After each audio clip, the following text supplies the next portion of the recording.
Welcome back. This is FIFA Zealot, and welcome to another match recap where I go over the previous game that we played. I give you my thoughts and opinions, and hopefully you guys give me your comments and let me know what you guys think as well. So we played the Minnesota United FC. I don't even Yeah, I think that's what it is. Anyway, we played Minnesota, and they're an expansion team that just started this season. They used to play in a lower division, and now they're in the MLS. Where to start? We ended up losing 4-2, and it was probably the worst showing that we've had this season. There's been a lot of talk. There's been a lot of different reasons, scapegoats, excuses made. My biggest concern is that Minnesota United had played 3 games before us, and excuse me, was it 4 games before us? Anyway, and they had conceded 18 goals in those games, and they had 1 point. So they had gotten a draw and several losses. So when we came to play them, I'm over here thinking this is a done deal. Like, we should get 3 points. It might not be pretty. It might only be 1-0, 2-1, 3-1. My hope was a 3-1 win victory, that we actually started scoring because their defense was weaker and had conceded so many goals. That was not the case. I don't know if their defense just finally clicked, or if and there were several reasons why we didn't score. I mean, we scored 2 goals, don't get me wrong. We just ended up conceding 4. And that's understandable when you look at the fact that 3 of our defenders, a fullback and 2 center backs, were out on injury. We didn't bring one of our center backs because he's injury prone, and we played on turf, Chris Schuler. And then our most reliable center back gets injured 13 minutes into the game and has to be subbed off. So if you look at it that way, I mean, we're screwed. We're just screwed from the get-go. I don't agree with the coaching staff on moving Luke Mulholland down as a fullback, as the right back. I don't agree with that decision. I also don't see like they had that much choice.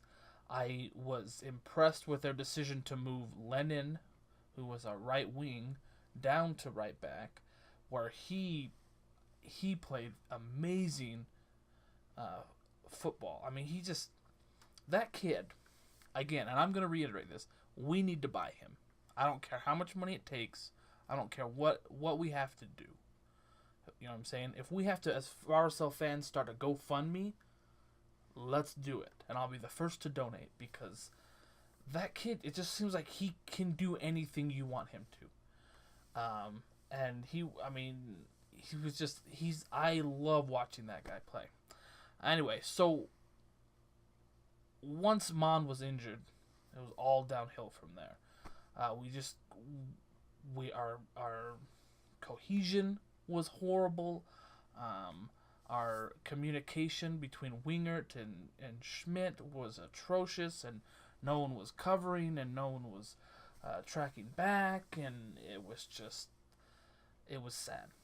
A quick point on Nick Rimando's fumble. I get it. It happens.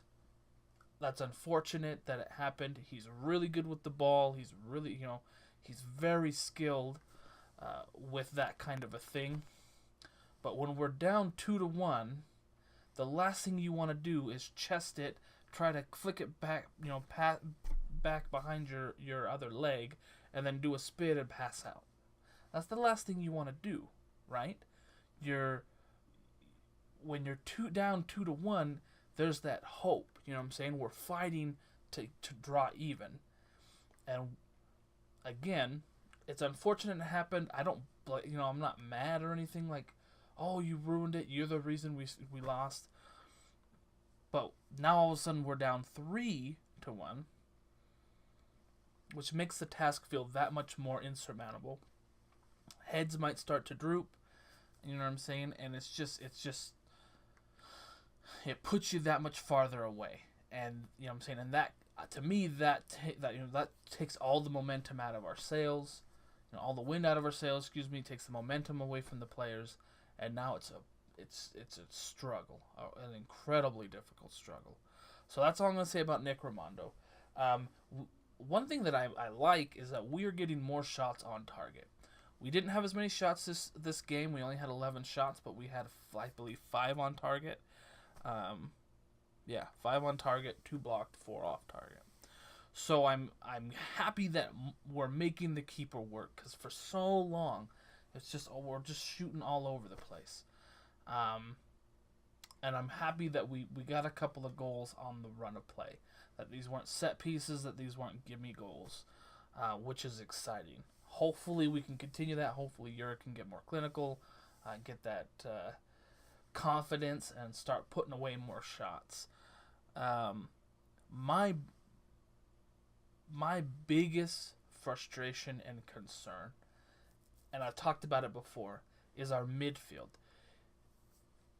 We are horrible at defending, and frankly, right now, we're horrible at passing. I think we had like a 72% pass completion overall, but it just felt like in the midfield we couldn't string more than 2 passes together. As soon as we passed the third time, we were dispossessed, and it, you know what I'm saying. And how do you play like that, right? When we can't pass, then our back line and our midfield just start lobbing balls up. You know what I'm saying? We're just lobbing balls forward, hoping that our wingers or Ura can bring it down and play off of it. And 9 times out of 10, you know what I'm saying, we're unsuccessful. So then it becomes just that we're almost like, instead of playing a ball forward, we're just clearing the ball. And that's a frustrating game to watch. Ugly, frustrating, atrocious. A lot of people have talked about Kyle Beckerman, about how, he's kind of, let us down defensively. But if you look, he's not playing the way he's always played. The guy's 35 years old, and we're having him run around. You know what I'm saying? We're having him play like a Conte. You know what I'm saying? And the guy's not a Conte. He can't. He's tracking up to apply pressure, but he's also got to track back and, you know what I'm saying, and defend, and that's not Kyle Beckerman. That's not how Kyle Beckerman plays. He was one of the best. He's like a Bob Bradley, right? Not Bob, excuse me. He's like the whatchamacallit Bradley with Toronto FC. Bradley's son. Maybe he is also Bob Bradley. I don't know. But you know what I'm saying? They play a specific way. They're a defensive midfielder, and they play well and they defend well when they're in a certain position and play in a certain way. The way we have him playing is not suited for him. It's just not. And he, you know what I'm saying, all of his weaknesses are very evident, and he's not able to utilize the skills that he's acquired over the, you know what I'm saying, his career. So that's frustrating. But like I said, just our passing was just, it was dismal, it was atrocious, and I felt like we lost the battle in the midfield. And because of that, they were able to counterattack and to capitalize. And with Mond injured, they were able to just ram the ball down our throats. They had like 19 shots, 9 on target. You know what I'm saying? It's no wonder. They just outshot us, they outplayed us, and the injury didn't help. Yes, we have a ton of injuries, you know what I'm saying, and that does play a certain part, but that's not why we lost. We lost because of our poor passing and because of some questionable defensive decisions on our part. As soon as we put Lennon back there at right back, I felt like we were able to play a whole lot better. And yes, no one scored I don't believe, scored from a scoring opportunity from the right. You know what I'm saying? No one beat Luke Mulholland, you know what I'm saying, and crossed something in or took a shot, deflected, and so on and so forth. But I just felt like once Lennon was back there, our back line was so much more anchored and played so much better. So yeah, it was a frustrating match. I felt like no one really came out to play, and I felt like you know what I'm saying, I feel like there's a huge disconnect between players. So, and I'm assuming that's because, you know, like almost half our starters are injured. You have Plata, who was injured. He actually played, but he didn't start. You have, you know what I'm saying, you have Mond, who became injured and got off the pitch, and you have Schuler, and you have Horst, and you have Beltran. You have all these players that are injured, that were originally, you know, they're our starters. They're the main guys that we play. So all of these guys are injured, and now we're having to ad hoc our lineups and try to play well together when we probably haven't played as much, especially not as many actual games together. So we'll see what happens. I know, you know, Mike Petka started today, and so hopefully he'll be able to turn things around. This whole, you know, everyone's like, oh, you know, we need a clean slate. That's what Mike Petka said in his interview with ESPN on Frame. You know, oh, we just need to look at a clean slate and so on and so forth. For me, this whole season's a clean slate. This whole season is, let's figure it out. You know, especially now that we have a new coach, let's figure it out. Let's see what we have. Let's work on what we're supposed to do. I hope Craig Weibel and Deloy Hansen stop talking about, oh, we're still, you know, we still want to contend for the cup and so on and so forth. It's like, no, just stop. That's delusional.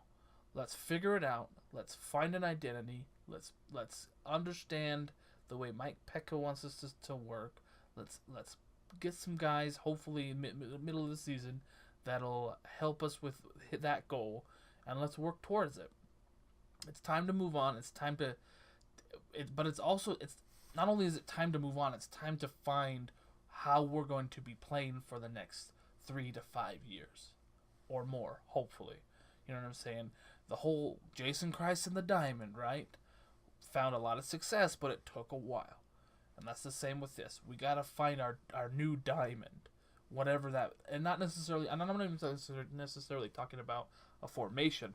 I'm talking about our team and our core group of players and the way we want to play, and you know what I'm saying, and you look at when we play the diamond, and we could make passes, our team would make passes, and the other players instinctively knew where it was going to go and how we were playing, and it was, you know what I'm saying, it was more than just making a pass.